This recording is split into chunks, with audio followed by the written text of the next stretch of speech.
Photo खाली आए थे नहीं मैं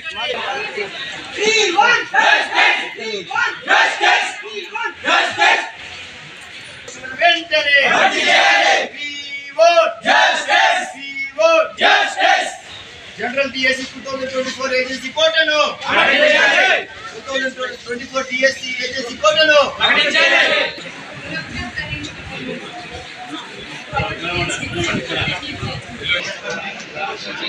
हो रहा है और जो पढ़ के हमारे पीछे लगे और आगे हमारा आगे जैसे कि हमारे लोग आ रहे हैं तो उन लोगों को भी आगे ले जाते हैं और ये लोग 1.5 लोगों में हमको 5,000 लोग दिए हैं उसमें भी हमारा जो एजेंसी कोटा में दिए है।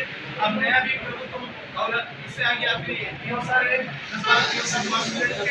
लोगों भी हम काम करने के लिए अब उन लोगों भी हम लागू करते हुए लेकिन लागू नहीं कर रहे। आप जो पीएस आ रहे सबका 100% हम लागू करके यहाँ से चालक बोल के हम First of all, we tell Sabara, आप भी हुए नहीं चाहिए। If the season ना check हो, we have the tension. But we ఖచ్చితంగా నా support ఉంటే నేను చేసిన నేను డిపార్ట్మెంట్ కి క్లియర్ గా లెటర్ రాస్తాను। సెక్రటరీ సార్ కి రాస్తాను, కమిషనర్ సార్ కి రాస్తాను, ఇది మన ఇక్కడ నుంచి పిల్లలకి కావాలి। అదే నా చెక్ ఉంది। ऑर्डर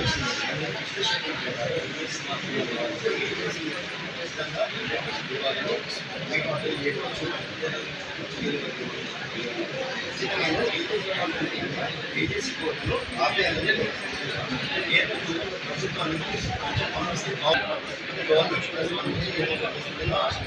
ఎందుకంటే ఇప్పటికీ మేము జనరల్ వాళ్ళకి వాస్తవం చెప్పాలంటే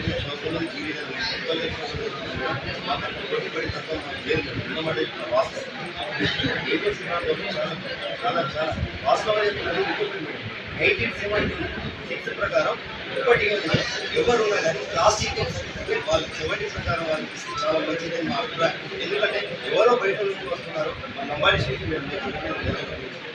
బయట నుంచి వచ్చి ఉద్యోగాలు పొందుతున్నారు, నష్టపోయింది మేము యాక్చువల్గా ఇక్కడ వచ్చిన వాళ్ళందరూ 100% చేసి కలిగిన అభ్యర్థులు వెనుకబడి వాళ్ళు 1976 ప్రకారం వాళ్ళకు ఓటు లిస్ట్ ప్రకారం ఇన్కమ్ ఇస్తే చాలా మంచిదని మా అభిప్రాయం। అదేవిధంగా మేము వాళ్ళకి వ్యతిరేకంగా విమర్శించడానికి మేము పూర్తిగా వ్యతిరేకం వాళ్ళకి మేము యాక్సెప్ట్ చేయం। ఇప్పటికీ యాక్చువల్గా మేము 2022లో ఇలాంటి దిగ్గర మేడం గారు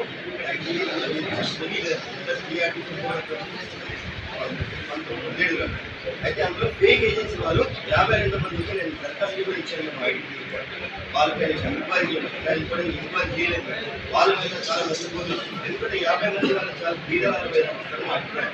వాళ్ళపై కోర్టు కూడా ఆడలేదు, ఏదో టీఆర్ఎస్ ప్రభుత్వం లేక శ్రీరామ్ నాయక్ వాళ్ళందరూ కూడా వాళ్ళు ఏం చేసినట్టు డబ్బులు గురించి ఉద్యోగాలు చేస్తున్నారు।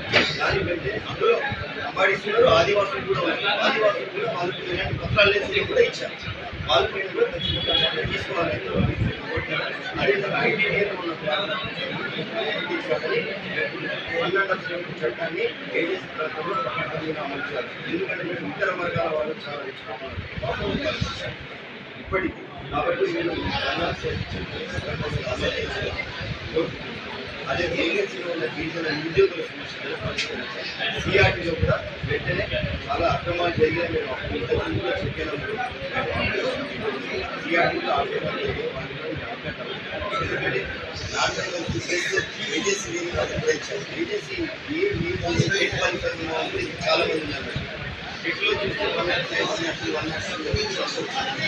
కాబట్టి ఐటీడీలో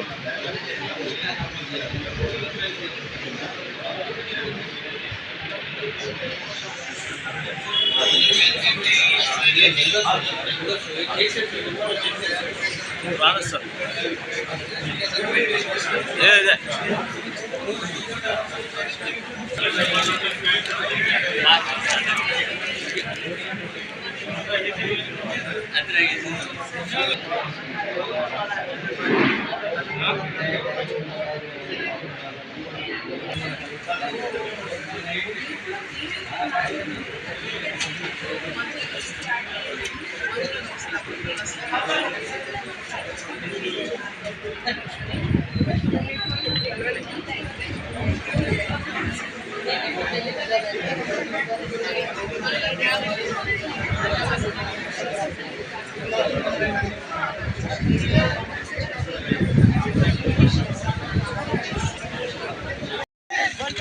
చట్టాన్ని పకడ్బందీగా 170 చట్టాన్ని పకడ్బందీగా ఏజెన్సీలో ఉన్న నిరుద్యోగుల సమస్యలు వెంటనే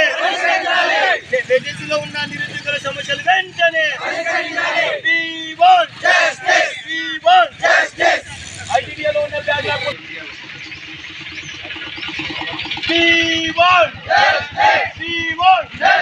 ఐటీడీఏలో ఉన్న బ్యాక్లాగ్ పోస్టులు వెంటనే ఐటీడీఏలో ఉన్న బ్యాక్లాగ్ పోస్టులు వెంటనే ఐటీడీఏలో ఉన్న బ్యాక్లాగ్ పోస్టులు వెంటనే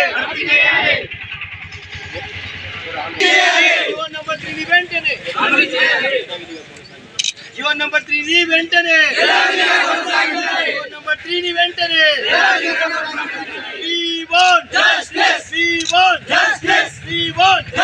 ఐటీడీఏలో ఉన్న బ్యాక్లాగ్ పోస్టులు వెంటనే ఐటీడీఏలో ఉన్న బ్యాక్లాగ్ పోస్టులు వెంటనే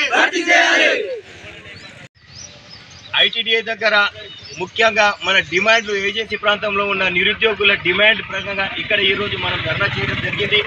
ముఖ్యంగా ఏజెన్సీ ప్రాంతంలో జీవో నంబర్ 3ని వెంటనే యథావిధిగా కొనసాగించాలని మరియు ఐటీడీఏలో ఉన్న బ్యాక్లాగ్ పోస్టులను భర్తీ చేయాలని, ఏజెన్సీ ప్రాంతంలో ఉన్న గిరిజన ఆదివాసీ నిరుద్యోగుల సమస్యలను పరిష్కరించాలని మరియు అదేవిధంగా 170 చట్టాన్ని పకడ్బందీగా అమలు చేయాలని ఈరోజు ఈ ధర్నా చేయడం జరిగింది.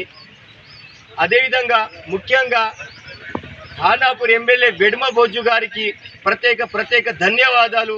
మొన్న జరిగిన అసెంబ్లీలో జీవో నంబర్ 3 గురించి మరియు ఐటీడీఏ గురించి ప్రస్తావించినందుకు మా గిరిజన తరపున ప్రత్యేక ధన్యవాదాలు తెలుపుతున్నాము వెడ్మ బొజ్జు సార్ గారికి. అదేవిధంగా మేము ఖానాపూర్ ఎమ్మెల్యే మరియు ఆసిఫాబాద్ ఎమ్మెల్యే మరియు బోత్ ఎమ్మెల్యే స్పందించకపోవడం చాలా దారుణం. వెంటనే కోవా లక్ష్మి గారు మరియు అనిల్ జాదవ్ గారు వెంటనే గిరిజన ఆదివాసీల తరపున మాట్లాడకపోవడం అసెంబ్లీలో చాలా దారుణం. కాబట్టి వీళ్ళు వెంటనే రాజీనామా చేయాలా. ఇలాంటి రాజకీయ నాయకులు మా ఏజెన్సీ కోసంలో పనికి రానప్పుడు మాకెందుకు ఇలాంటి రాజకీయ నాయకులు? ఒక్క వెడ్మ బొజ్జు 100 మందితో సమానం. కాబట్టి వెంటనే మన ఆసిఫాబాద్ ఎమ్మెల్యే మరియు బోత్ ఎమ్మెల్యే గారు దీని గురించి స్పందించాలా. మరి 12 మంది అసెంబ్లీ గిరిజన ఆదివాసీ ఎమ్మెల్యేలు వెంటనే ప్రత్యేక ట్రైబల్ అడ్వైజరీ కమిటీ ఏర్పాటు చేసుకొని మాకు ఏజెన్సీ కోటా ప్రకటించాలని మేము ప్రత్యేకంగా వేడుకుంటున్నాము. అదేవిధంగా ఎన్నో సంవత్సరాల నుండి గత 12 సంవత్సరాల నుండి ఏజెన్సీ ప్రాంతంలో ఎలాంటి నోటిఫికేషన్లు లేకుండా ప్రభుత్వం టీఆర్ఎస్ ప్రభుత్వం కూడా కాలయాపన చేసింది. ఇప్పుడు ఈ ప్రభుత్వం 8 నెలలైనా కూడా కనీసం ఏజెన్సీ ప్రాంతంలో ఉన్న నిరుద్యోగుల గురించి పట్టించకపోవడం చాలా దారుణం. అదేవిధంగా మన ఎంపీ ఎలక్షన్లో మన రేవంత్ రెడ్డి ముఖ్యమంత్రి గారు ఆదిలాబాద్ జిల్లాకు వచ్చినప్పుడు ఏజెన్సీ ప్రాంతాన్ని ఆదిలాబాద్